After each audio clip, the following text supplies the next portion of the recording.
Nada, meus brothers, como sempre, direto e reto, eu sou o Maurício Guatelá e hoje a gente vai pra treta, meu irmão, porque esse vídeo é o seguinte, cara, Sony ZV-10 Mark II versus a Sony R50V.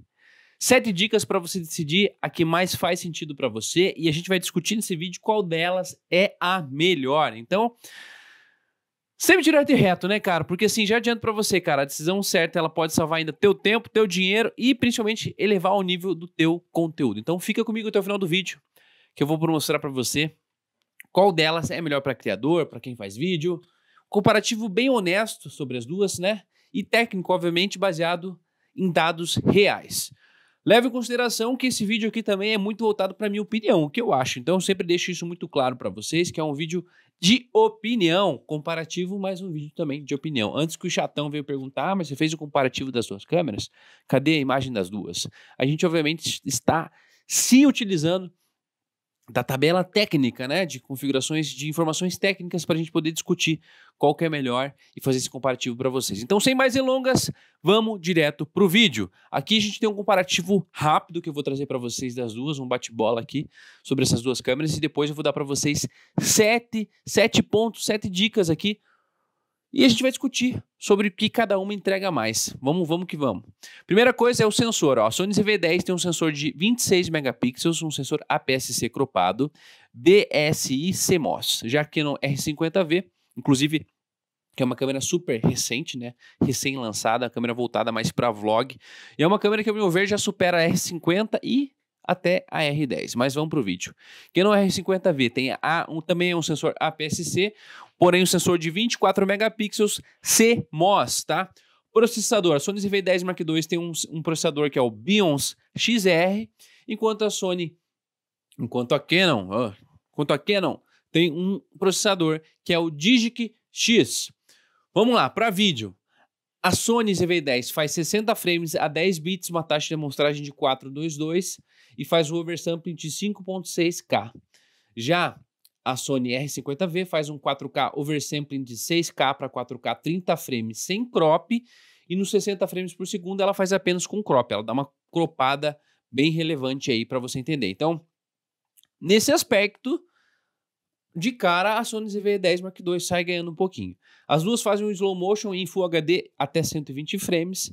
Falando de autofoco, a Sony tem um Eye Animal Object Tracking, são 759 pontos de autofoco. Nesse aspecto, a Canon não sai perdendo, porque ela tem um sistema Dual Pixel, né? Dual Pixel AF2, rastreamento humano, de animal, de veículo, que também é muito preciso.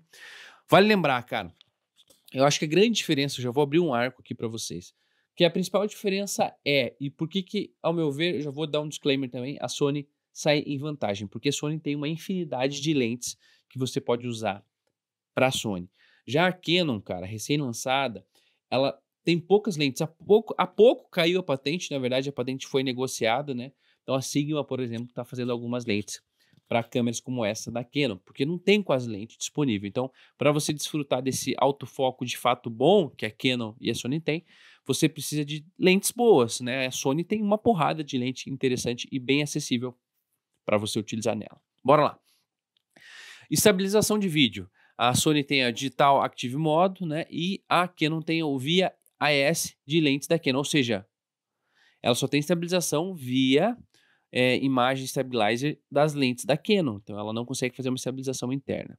Tenho que conferir esse dado aqui, viu? Talvez eu esteja errado, mas bora seguir para o vídeo.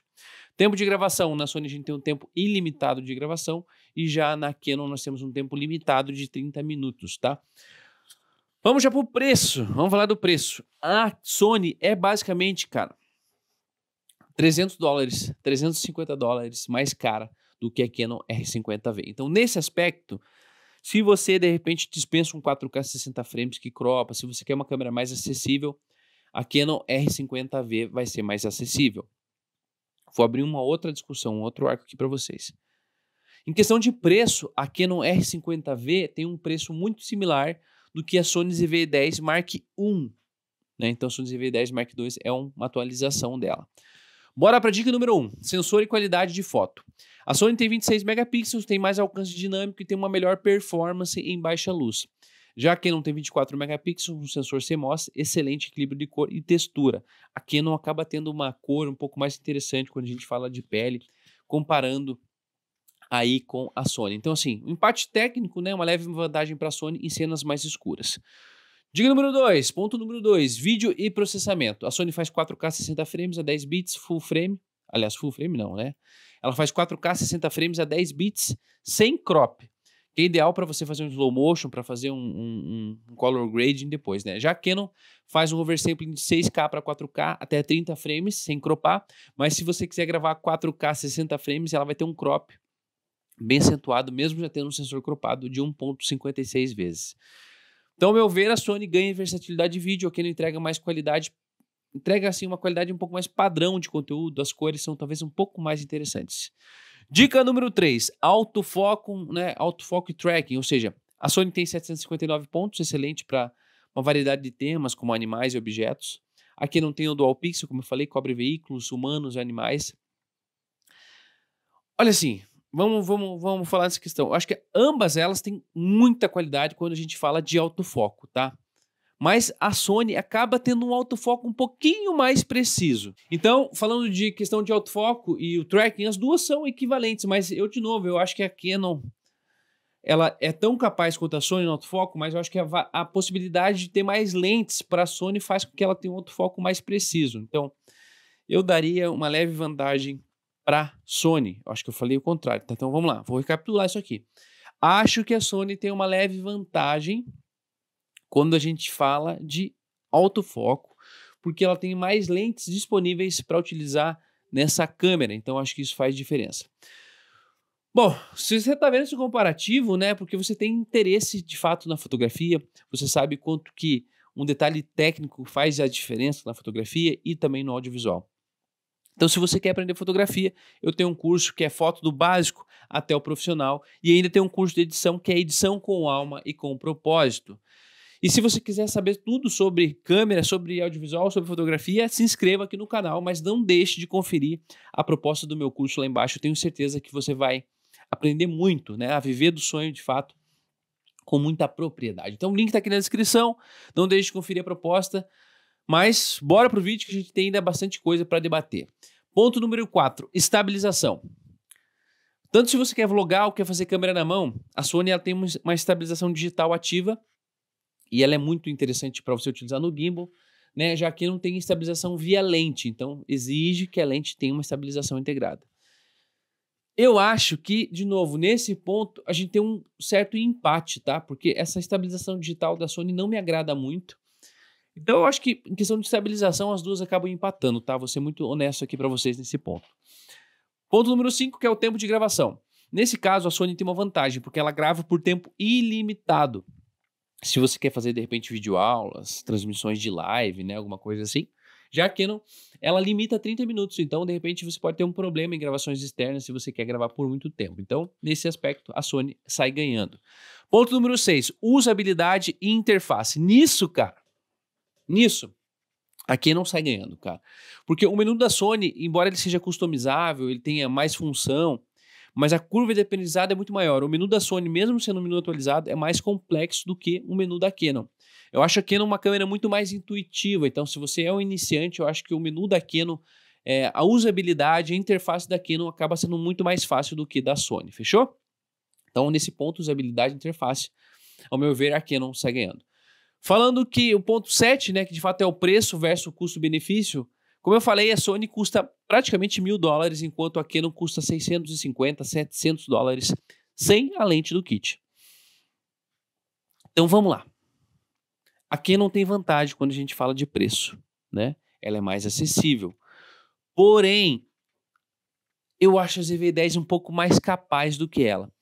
Eu sei que são $300 de diferença. E tem um ponto aqui que eu queria discutir com vocês, que é o tamanho da bateria. Deixa eu ver se eu tenho uma bateria aqui perto para mostrar para vocês. Cadê a bateria? A Sony, deixa eu pegar essa minha câmera aqui, ó. A Sony ZV-10 é equipada, Mark II, tá? Sony ZV-10 Mark II. É equipada com uma bateria maior do que a sua versão anterior, que a Sony ZV-10 Mark I, né, tinha uma bateria um pouquinho menor, que é uma bateria mais ou menos equivalente ao que a Canon R50 tem. Então, assim, Eu acho que a Sony ZV-10 Mark II tem uma grande vantagem porque ela vem com essa bateria aqui, ó, que é uma bateria bem maior. Deixa eu ver se eu consigo focar nela para vocês, ó. É uma bateria bem maior. Então, o tempo de duração, de durabilidade da câmera ZV-10 Mark II, quando a gente bota para rodar mesmo, cara, é muito superior à bateria da Canon R50V. Outro ponto que me faz ser Sony, tá? É o fato de nós, só nesse momento, nós temos a quebra da patente, né? Ou, na verdade, a negociação da patente que a Canon fez, para que a Sigma, por exemplo, produza lentes para câmeras da Canon. Porém, tem um porém. A Sigma só vai fazer para câmeras APS-C cropadas. Então, assim, a gente não tem tantas lentes ainda disponíveis para câmeras da Canon de bocal RF como a gente tem para a Sony, cara. A Sony tem Viltrox, cara, tem Sigma, tem Tamron, tem uma infinidade de lentes bem acessíveis do ponto de vista custo-benefício que eu acho que me fazem ainda pender para o lado da Sony. Vamos fazer uma conclusão aqui, né? Então, se você é um youtuber, vlog, criador solo, quer fazer vídeos longos, talvez, eu acho que na grande maioria, tá? A ZV-10 Mark II vai ser mais vantagem para você.